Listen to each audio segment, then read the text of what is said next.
Welcome back to Speaking with Confidence, a podcast that helps you build the soft skills that lead to real results. Communication, storytelling, public speaking, and showing up with confidence in every conversation that counts. I'm Tim Newman, a recovering college professor turned communication coach, and I'm thrilled to guide you on a journey to becoming a powerful communicator. I want to thank you all for supporting the show. It truly means the world to me. Last week, I mentioned I was going to share some updates on things that I've been working on. So here we go. We've talked a lot on this show about the importance of lifelong learning. And if you've been listening for a while, you know, I don't just talk about it, I live it. Back in June, I joined the Maxwell Leadership Certified Team. I went in coaching and mentorship in speaking, coaching, and training. And let me tell you, it's been transformational. It's changed the way I approach my own speaking, and it's made me a better coach to others who want to become powerful communicators. Then in August, I went to the International Maxwell Conference, and after all that training, I became a Maxwell Leadership Team Certified Speaker. I even got to spend a few minutes with John Maxwell himself while filming a promo video. He gave me a solid endorsement, which was really pretty cool. I mean, if you're going to get an endorsement, John Maxwell isn't a bad choice. And along the way, I earned the Certified Virtual Presenter designation. And next week, I'm starting the Virtual Master Presenter certification. Because apparently, I don't believe in taking breaks. Oh, and I've also been working on a book. It's coming out in just a few weeks, and I'll keep you posted as we get closer. Now, let me be clear. I don't share any of this to brag. I share it because I want you to see something important. You control your actions. You control your future. If you want to get better at something, you have to work at it. So don't let your inner voice or the people around you keep you from chasing your potential. As you know, I close every episode with the same reminder. Your voice has the power to change the world. And it really does. But only if you actually use it. As part of my certification process, I had to create a 3-minute speech. It had to tell a story and teach a lesson. 3 minutes sounds easy, right? Maybe. But picture delivering that story in front of 3,000 people. That's when 3 minutes starts to feel like 30. So, would you prepare differently for 3,000 than you would for 5? I hope not. You should always prepare the same way. So here's how it works at IMC. Every year, about 150 people submit their 3-minute speeches. From there, it's cut down to 40 semifinalists. Your video has to be under 3 minutes, you have to hold a mic, and you're not allowed to use any notes. Then these 40 semifinalists deliver their speech live on Zoom with the same rules. From there, the top 10 get stage time in front of the entire crowd. This year, I made it to the semifinal round. I practiced that speech well over 100 times, and it never clocked over 2 minutes and 52 seconds. But I didn't advance. Why? Because on the live Zoom version, my speech clocked in at 3 minutes and 2 seconds. Yep, 2 seconds too long. And that was enough to take me out of the running, which just goes to show, even in the world of leadership, timing is everything. But honestly, the 10 finalists were fantastic. They all brought powerful, funny, and meaningful stories to the stage. But here's the thing. I submitted 7 different versions of that speech. I worked with Roddy Galbraith, who is John Maxwell's own speaking coach. Yeah, you heard that right. John Maxwell has a coach. So if you're sitting there thinking, I don't need coaching, well, you may want to rethink that. Throughout the process, Roddy really pushed me hard. He stretched me in ways I didn't expect. And that's what this is really about. It's about growth.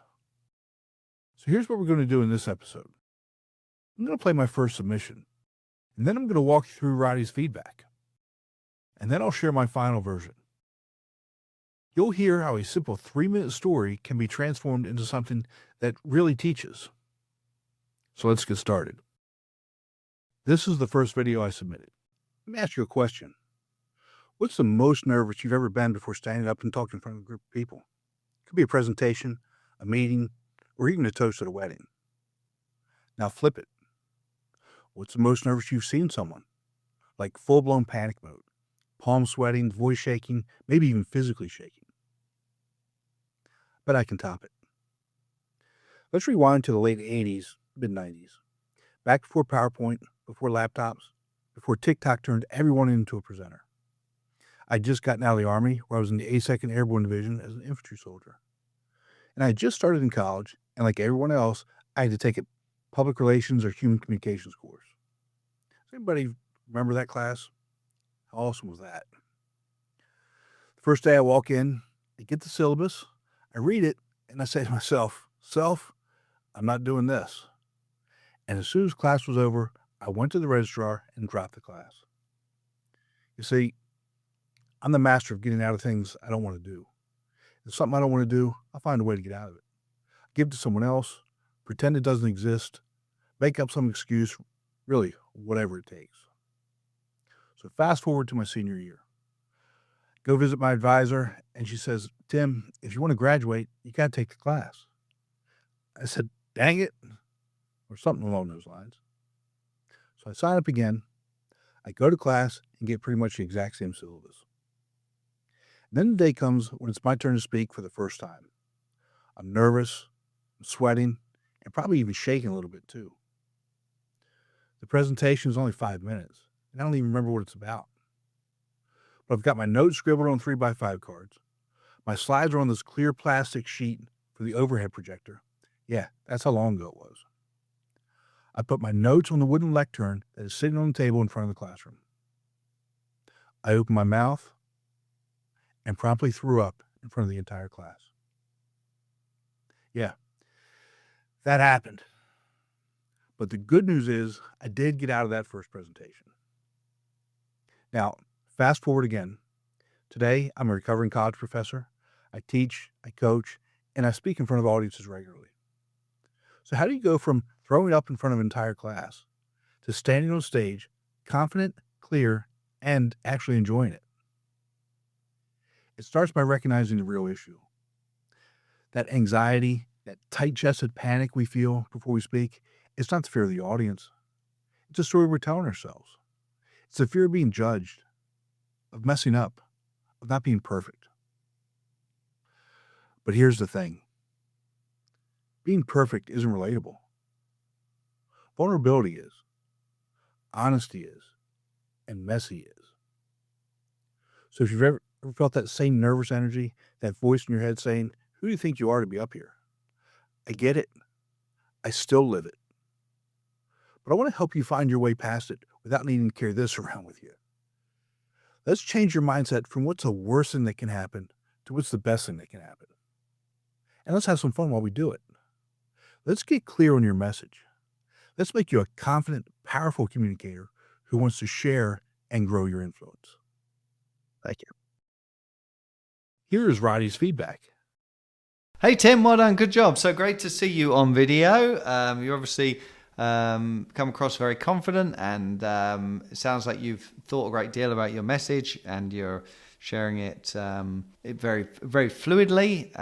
It's a little, given that you're good, I'll kind of point out a few things that maybe could help take it to the next level. I think we could have a bit more variety in the delivery. And 3.5 minutes, it feels longer than it needs to be, even though you need to get it down to 250 really or under, because it has to be under 3 minutes. So you want to give yourself a little bit of leeway. So for stage time, you need to get it down to 250 or under really, but you've got a few weeks to get there. But a bit more variety in the delivery, I think, would be good. Letting your personality out a little bit more, smiling. I like some of the deadpan humor, but it would be nice to see a bit more variety. I would skip the beginning about, what's the most nervous you've ever been? What's the most nervous you've ever seen? I don't know that it adds too much. Tells us what's coming, but it's not a huge deal. But I would just start straight into the story. And late 90s, early 90s, late 80s, early 90s. Thank you for your service, by the way. I think just decide when it was. When did you leave, and what you're doing. I like it caught me by surprise. So you throw up in front of the entire class. That's probably the best bit. That bit I like. Recovering college professor. Make it about you and your growth. Don't make it about the audience. It's better if you stick with you and what you've learned. Relatability is huge. Not being perfect. People don't speak perfectly. So that kind of vulnerability, I think, is a great way to connect. It's kind of conversational, but it's a little too kind of laid back and samey. So I think you need to mix it up a little bit. Try and let your personality out a little bit more. Get it down under 3 minutes ultimately. And then think about one big thing that we can take from this that you learn, that you're sharing your journey from. I think that would be a great kind of goal for this. There's not that much. The best bit about it is you throwing up. And so I feel like you're a strong speaker with lots of stories, and this is the first one. So I think you probably want to try, a few more if you can in the time you've got, and then pick your favorite to focus in on for the final run. So I'll talk a little bit about timings on the call. So strong, but I feel like it needs more, mainly in the delivery. Also, like the point from the audience's perspective, what are they going to take from this? Don't make it about the audience. Make it about you and what they're going to take from your growth, your journey. And really we want one thing. Great job. Well done, Tim. Looking forward to it. Strong start. Speak to you soon. Take care. Bye-bye. God bless. Roddy was really spot on with everything he said. Throughout the process, the one big thing that I struggled with was the one message I wanted the audience to get. And did you notice he also said I should shoot for 2 minutes and 50 seconds or under? There's that 2 seconds again. Now here is the final live version. It was August of 1989. I just finished 3 years as an infantry soldier, the 82nd Airborne. I was 21. I already knew everything, and off to college I went. Like every other college freshman, public speaking 101 shows up in my schedule. But I already knew how to give a good presentation, so I didn't need it. I dropped the class. Fast forward to my senior year, my advisor says, Tim, if you want to graduate, you got to take it. So I gave in, and the day comes to give my first presentation. And I'm a wreck. I'm nervous. I'm sweating. I'm probably even shaking a little bit too. I've got transparencies for the overhead projector. Yeah. Remember that ancient thing? This is pre-PowerPoint, pre-laptop, and definitely before TikTok. I put my notes on the lectern in the front of the room. I opened my mouth and promptly threw up in front of the entire class. Yeah, that happened. My professor was horrified, but the students got a good laugh out of it. And just like that, I went from paratrooper to the guy who puked in speech class. You see, up until that point, success for me came from work ethic. I was never the fastest, the strongest, or the smartest, but no one was going to outwork me. I had that, oh yeah, watch me, chip on my shoulder. If you told me I couldn't, or hit me with, I bet you won't, I'd prove you wrong every single time. And I'm sure you can imagine some of the situations I got myself into with that mentality. But this was different, because the voice telling me I couldn't do it was mine. And this didn't have anything to do with work ethic. I'd always wanted to be a teacher. But how was that going to happen if I can't even give a 5-minute speech without throwing up? And it took time, but eventually I realized the problem wasn't the speech. The problem was me making it about me and trying to be perfect. I had to shift my focus away from trying to look and sound good to providing value. I had to be open to letting the people trying to help me actually help me and not trying to do things my way all the time. I had to be open to the coaching. I had to be open to actually implementing their suggestions. And I had to admit that maybe, just maybe, I wasn't the smartest person in the room. Because being perfect, that's not relatable. Vulnerability is, honesty is, and messy is. Today, I'm a recovering college professor and still obviously a work in progress. And every now and again, that voice still kind of creeps in, says, who do you think you are to be doing this? And I just laugh because I know exactly who I am. I'm the guy who puked in speech class, and now I teach people how not to do that.